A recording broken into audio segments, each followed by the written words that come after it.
Du coup, c'est parti du fait que moi, j'aime la compétition, tout ça. Enfin, c'est quelque chose qui est fait pour moi. Et il y a 4 ans, j'étais en 2e année de CAP pâtisserie et j'ai entendu parler du Printemps des Rillettes. Donc je me suis dit, pourquoi pas y participer. Et l'association, il faut savoir que j'ai fait plusieurs tests avant d'arriver à ce gâteau-là. Des tests qui n'ont pas du tout été concluants pour ma part. Et après, je me suis dit, mais en fait, je viens de Sarthe. La base en Sarthe, c'est pour les anciens café Rillettes. Tout simplement, je me suis dit, on part sur une valeur sûre. Et c'est tout. Et au final, ça a plu. Et je sais que ça plaît encore aujourd'hui. Alors que pour le concours, il y a un minimum de pourcentage de rillettes à intégrer dans sa recette. Je ne pourrais plus vous dire le pourcentage, je ne l'ai plus en tête. Mais du coup, ça donne une base déjà. Et mousse mascarpone parce que c'est léger et c'est pas fort en bouche ni agressif et ça passe avec quasiment tout, je dirais.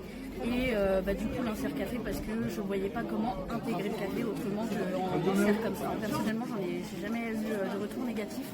Et ce qui surprend, c'est que les gens sont mitigés à l'idée du sucré salé, surtout avec des rillettes parce que c'est pas commun.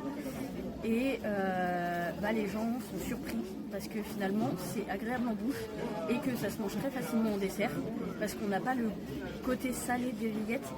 C'est assez controversé avec le reste du sucre dans la recette et du coup les gens sont agréablement surpris et sont plutôt contents parce qu'en premier on a la fraîcheur du gâteau et en deuxième on va avoir ce petit arrière-goût des rillettes. J'avais commencé à moi personnellement travailler sur pourquoi pas un millefeuille de rillettes, donc peut-être que oui, très prochainement il peut y avoir une recette de pâtisserie. Acti.fr